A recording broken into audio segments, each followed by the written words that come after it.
Bonjour, c'est Cryptoly, j'espère que vous allez bien. Aujourd'hui, on va parler de Alephium et sa crypto. Alephium, c'est la blockchain Layer 1 qui a beaucoup fait parler d'elle il y a peu, par sa capacité à pouvoir peut-être transformer la notion même de blockchain. Et on va revenir sur les actualités, parce que oui, il y a des grosses actualités, et définir si c'est intéressant ou non de recharger avec le très beau retracement que l'on a eu sur la blockchain. Pour tous ceux qui ne me connaissent pas, je suis entrepreneur, investisseur et trader crypto, et justement, aujourd'hui, on va parler d'une crypto qui est intéressante et qui est représentative des évolutions qu'on a actuellement dans le parcours d'utilisation de la blockchain et dans le développement de la blockchain. Et c'est Alephium et son token, le ALF. Et vous allez voir que c'est très intéressant. Parce que justement, le principe de Alephium, c'est d'être en proof of less work, ça veut dire principalement la preuve de travail efficace, c'est un peu l'idée générale qui en retire, c'est la capacité de pouvoir produire énormément de transactions par seconde, on parle de 10 000 transactions par seconde,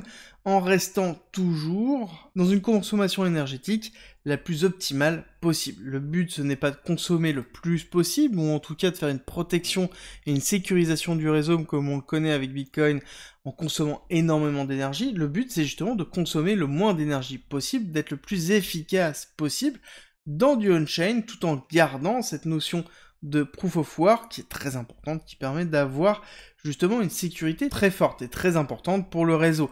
À côté, nous avons Alephium qui utilise les principes de Bitcoin à travers l'UTXO et derrière les smart contracts d'Ethereum. C'est un peu la fusion des deux. Le principe de l'UTXO, c'est justement la représentation de la transformation de transaction en transaction de Bitcoin. Et derrière les smart contracts, c'est le fait de pouvoir programmer la blockchain, ce qu'a apporté réellement Ethereum. Et le but, c'est d'avoir une fusion des deux. Alors pour ça, ils ont dû inventer principalement leur propre langage, qui va être un dérivé du Rust, mais derrière, le but, c'est d'avoir vraiment un langage qui est propre pour pouvoir limiter les surfaces d'attaque. Les surfaces d'attaque, c'est quoi? C'est plus on a un langage qui est ouvert, plus on a la possibilité d'avoir des failles dans ce langage-là, et plus on a un langage qui est restreint et qui est bas niveau, donc compliqué, moins on a des failles possibles. C'est un peu le principe, et c'est pour ça qu'ils veulent développer leur propre langage, et qu'ils ont développé leur propre langage. À côté, pourquoi Alephium est si spécial? C'est que, on a la notion d'avoir du sharding,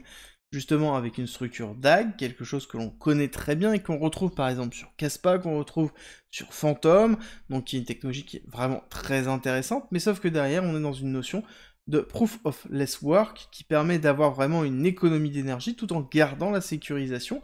et on a un langage qui est spécialisé dedans. Alors là-dessus, c'est quelque chose qui est positif, le Ralph, mais qui n'est pas forcément si positif que ça. Pourquoi? Parce que tout simplement, on a bien vu qu'à partir du moment où on commence à avoir un langage spécifique, on a moins de développeurs qui vont vers ce protocole-là, parce que ça veut dire qu'ils utilisent un langage qui ne sera pas utilisé vers les autres protocole, et donc ils apprennent, ils passent du temps à apprendre quelque chose qui ne sera peut-être pas utilisé ailleurs. Et c'est pour ça que c'est toujours très compliqué de devoir apprendre un nouveau langage pour pouvoir rentrer sur un écosystème, et c'est peut-être la problématique que va rencontrer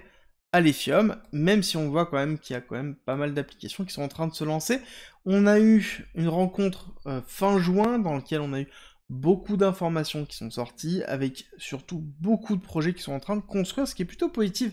pour Alephium, surtout qu'on a eu la dernière mise à jour qui a été run, qui a été très importante, étant donné qu'elle a permis principalement de passer avec une finalité de transaction en dessous de 1 seconde. C'est vraiment très très important, parce que globalement ça permet d'avoir une blockchain qui est quasiment instantanée,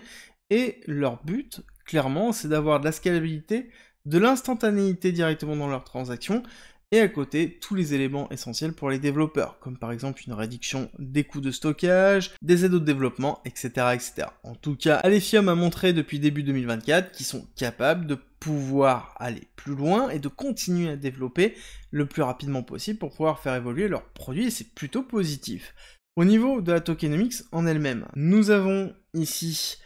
quelque chose qui est plutôt cohérent, où nous avons 8% qui est en pre-sale, 3% qui va être au niveau de la communauté. La team et le trésor, c'est uniquement 3% encore, donc c'est vraiment très faible, et le reste, c'est tout simplement des rewards de mining qui vont être sur 80 ans. Donc c'est vraiment très très loin, et ça permet d'avoir une très belle vision. Et c'est pour ça que quand on va parler ici de FDV, donc qui va être le market cap dilué. On est dans les alentours de 1,1 milliard de dollars. Mais étant donné qu'on est sur 80 ans, on pourrait déjà se projeter sur peut-être une market cap actuelle comme on peut l'avoir sur 100 millions. Donc on est dans une market cap qui est relativement faible, une market cap diluée aussi qui est relativement faible pour la portée du projet. Encore une fois, il va falloir voir si oui ou non il va avoir une adhésion, une utilisation, et si il va avoir de la TVL, donc Total Value Lock, c'est-à-dire de l'argent qui va être bloqué sur le protocole pour l'utiliser. Et nous avons ici sur la partie technique quelque chose qui est vraiment très propre, avec un lancement, une courbe en U, donc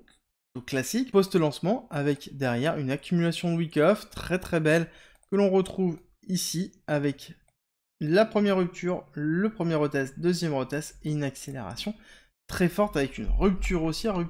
qui a eu début 2024, qui a été vraiment très très fort sur Alephium, qui a fait une accélération en 2 temps, avec une première accélération, gros retracement, deuxième accélération, et là on est dans une phase de respiration qu'on retrouve ici avec première impulsion de respiration, retracement et deuxième impulsion. Et ce qui est intéressant de voir, c'est que nous sommes actuellement dans une zone de rechargement en dessous du 618 et entre le 786 du retracement de Fibonacci, et on est en train de se diriger doucement vers les 1$, 1$ qui sera un support très fort, parce que nous avons la fin de l'imbalance qui se trouve ici, qui est plutôt classique en termes de marché, et on va retester ici un order block qui se trouve justement pile poil au niveau des 1$. Ça veut dire que ce sera une zone qui sera forcément très défendue, et quand on regarde un petit peu l'impulsion baissière que l'on a sur le retracement, avec une extension de Fibonacci ici, on voit qu'on a un niveau de 1,618 qui est dans les alentours de 0,8 au niveau du 786, qui va être un niveau à surveiller pour moi, dans lequel on pourrait avoir une réaction très forte du marché, et peut-être même, pourquoi pas, un cours qui va juste avec une mèche tester la zone des 0,8 pour ensuite repartir à la hausse de façon très agressive. Est-ce que c'est logique d'avoir un retracement sur ce type de protocole? Quand on a une phase d'hyper-expansion comme on a pu le connaître en 2024 sur Alephium, il est tout à fait normal d'avoir une phase de retracement, et retracement qui est relativement puissant pour avoir une respiration pour repartir à la hausse. Et justement, en termes d'évolution, c'est un peu compliqué de se projeter ici tant qu'on n'a pas terminé le retracement, donc on va se projeter sur quelque chose qui est hypothétique dans les alentours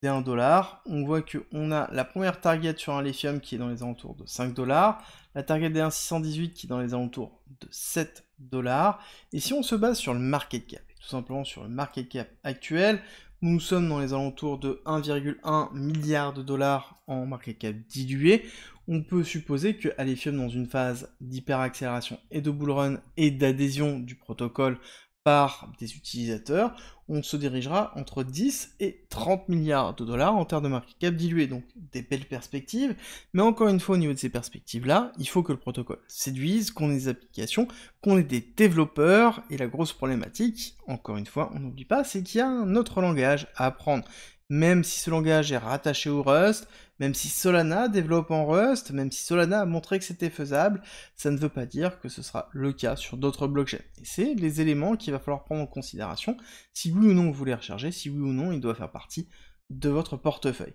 J'espère que cette vidéo vous a aidé, si c'est le cas, n'oubliez pas de liker, partager surtout, et abonnez-vous, et on se retrouve très vite pour une nouvelle vidéo.